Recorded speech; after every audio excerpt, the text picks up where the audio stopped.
আসসালামু আলাইকুম। সাদিকা সারা cooking recipe নতুন আরও একটি রেসিপি দেখার জন্য আমন্ত্রণ জানাচ্ছি আপনাদের সবাইকে। আজকের রেসিপি দুধ চিতই পিঠা। শীত মানে নানা রকমের পিঠা খাওয়ার ধুম। তার মধ্যে অন্যতম সুস্বাদু পিঠাটি হলো দুধ চিতই পিঠা।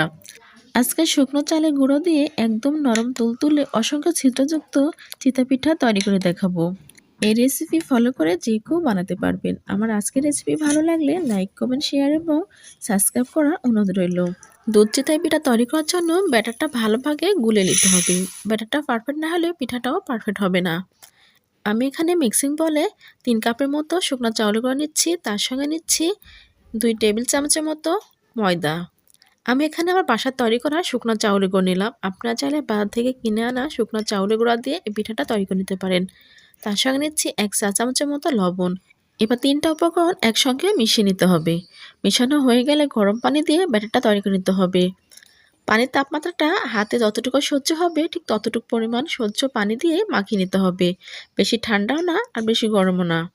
1 কাপের মতো পানি প্রথমে দিয়ে ব্যাটারটা মাখিয়ে নিব। আমরা যখন পিঠার ব্যাটারটা তৈরি করব তখন এই পর্যায়ে হাত দিয়ে মাখানোর চেষ্টা করব। হাত দিয়ে ব্যাটারটা মাখিয়ে নিলে পিঠাটা পারফেক্ট হবে আর অনেক সুন্দরভাবে ফুলবে। ব্যাটারটা গোলানোর পর আমার সার্ভিং বলটা ছোট হয়ে গেছিলো। আমি সেজন্য আরেকটা সার্ভিং বল চেঞ্জ করে নিয়েছি। এভাবে হাত দিয়ে ঘুটে ঘুটে সময় নিয়ে মাখিয়ে নিব। 3 থেকে 4 মিনিট এভাবে হাত দিয়ে ঘুটাইলে পিঠা ব্যাটারটা তৈরি হয়ে যাবে। ব্যাটারটা এই পর্যায়ে কিছুটা পাতলা করে রেখে দিলাম। আমি এটা 10 মিনিটের জন্য রেখে দেব। 10 মিনিট পর এটা ফুলে আরও ঘন হয়ে যাবে। আর যদি ভিজা চাউলের গুঁড়া দিয়ে তৈরি করা হয় তাহলে একটু ঘন করে রেখে দিতে হবে। এখন চলে আসলাম চিনি ক্যারামেল তৈরি করার জন্য। এখানে আমি চিনি ক্যারামেলটা তৈরি করে নেব। 1 কাপের মতো চিনি দিয়ে আমি ক্যারামেলটা তৈরি করে নেব। আমি এখানে চিনি দিয়ে পিঠা তৈরি করে নেব, সেজন্য ক্যারামেলটা তৈরি করে নিচ্ছি। আর ক্যারামেল দিয়ে পিঠাটা তৈরি করলে পিঠা কালারটা অনেক সুন্দর আসবে। আর আপনারা যদি পিঠার কালারটা সাদা রাখতে চান তাহলে ক্যারামেলটা না করলেও হবে। এখনও ফুলদমে শীত পড়া শুরু হয়নি, সেজন্য বাজারে অ্যাভেলেবল খেজুর গুড়টাও পাওয়া যাচ্ছে না।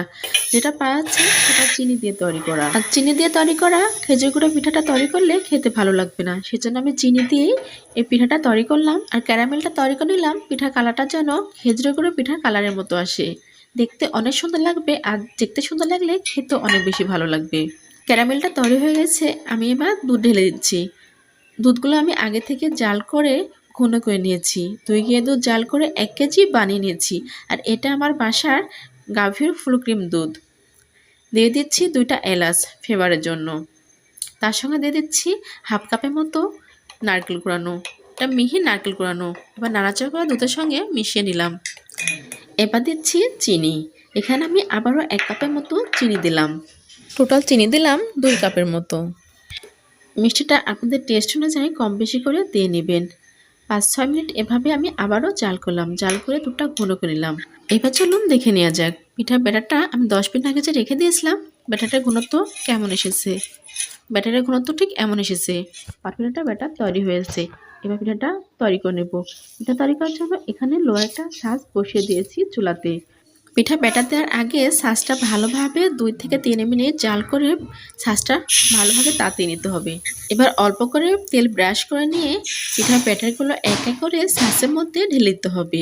এখানে আমি ছোট্ট ডাব্বু চামচ নিয়েছি আর এই ডাব্বু চামচে করে ব্যাটারগুলো আমি ছাঁচের মধ্যে ঢেলে দিচ্ছি। আমি সবগুলো ছাঁচে একইভাবে পিঠার ব্যাটারগুলো ঢেলে দিলাম। আর পিঠা তৈরির সময় চুলার জাল মিডিয়ামে আছে রেখে পিঠাটা বানিয়ে নিতে হবে। কারণ হাই হিটে রাখলে পিঠাগুলো অল্প সময়ের মধ্যে পুড়ে যাবে। এবার ছাঁচের মুখে ঢাকনা দিয়ে ঢেকে আমি 1 থেকে 2 মিনিট জাল করলে পিঠাটা তৈরি হয়ে যাবে। ঢাকনাটা উঠিয়ে নিলাম। দেখুন পিঠাগুলো ফুলে কতটা সুন্দর হয়েছে। এবার পিঠাগুলো আমি উঠিয়ে নিচ্ছি। আমি একটা হাতের পিছনের অংশ দিয়ে পিঠাগুলো এক এক করে সবগুলো পিঠা উঠিয়ে নিব। একইভাবে সবগুলো পিঠা আমি তৈরি করে নিলাম। এখানে আমি অনেকগুলো পিঠা তৈরি করে নিয়েছি। আমার সবগুলো পিঠা তৈরি হয়ে গেছে। এবার আমি যে আগে থেকে দুধের শিরাটা জাল করে রাখছিলাম সেই শিরার মধ্যে আমি এক এক করে পিঠাগুলো ঢেলে দিব। আর দুধের শিরাটা অবশ্যই কুসুম কুসুম গরম থাকতে হবে। পিঠা আর দুধের শিরাটা গরম হলে পিঠাটা ভালোভাবে ভিজবে। ঠান্ডা হয়ে গেলে পিঠাটা পারফেক্ট ভিজবে না। দুধের শিরাটা যদি ঠান্ডা হয়ে যায় তাহলে আপনারা কুসুম কুসুম গরম করে নেবেন। সবগুলো পিঠা আমি ঢেলে দিলাম। চিনি ক্যারামেল দেওয়ার কারণে দুধের কালারটা কতটা সুন্দর এসেছে। সবগুলো পিঠা ঢেলে দিয়ে 3 থেকে 4 মিনিট ঢাকনাতে ঢেকে আমি পিঠাগুলো ভিজার জন্য রেখে দিলাম। পিঠাগুলো যত বেশি ভিজবে পিঠাটা খেতে ততটা বেশি ভালো লাগবে আর নরম তুলতুলা হবে। আপনারা যখন বাসায় পিঠাগুলো তৈরি করবেন তবে অবশ্যই চেষ্টা করবেন সময় নিয়ে পিঠাগুলো ভিজিয়ে রাখার। কারণ যত বেশি সময় নিয়ে পিঠাগুলো ভিজাবেন পিঠাটা তত বেশি নরম তুলতুলা হবে। 2 থেকে 3 ঘন্টা পর ফিরে আসলাম। পিঠাগুলোর রস চুষে টইটুম্বুর হয়ে গেছে। দেখে বুঝতে পারছেন কতটা লোভনীয় আর কতটা সুন্দর হয়েছে। কত সহজে বানিয়ে ফেললাম খেজুর গুড়ের কালারের মতো দুধ চিতই পিঠা। চিনি দিয়ে যে এত সুন্দর কালার আনা যায় আমি না বানালে বুঝতে পারতাম না। আশা করি আমার আজকের রেসিপিটা আপনাদের সবার কাছে ভালো লেগেছে। ভালো লাগলে লাইক, কমেন্ট, শেয়ার এবং সাবস্ক্রাইব করবেন। সাবস্ক্রাইব করে আমার চ্যানেলের সঙ্গে থাকবেন। আমি যেন আপনাদের মাঝে এমন মজার মজার রেসিপি নিয়ে হাজির হতে পারি।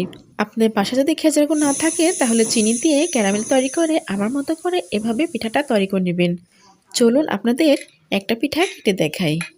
পিঠার ভিতরে কতটা নরম সফট তুলতলা হয়েছে। পিঠাটা খেতে অনেক টেস্টি আর অনেক সুস্বাদু ছিল। আমার আজকের মতো রেসিপি এখানে শেষ। সবাই ভালো থাকবেন, সুস্থ থাকবেন। সবার সুস্বাস্থ্য কামনা করে আজকের মতো বিদায় নিচ্ছি। আবারও হাজির হয়ে যাবো নতুন কোনো রেসিপি নিয়ে। আল্লাহ হাফেজ।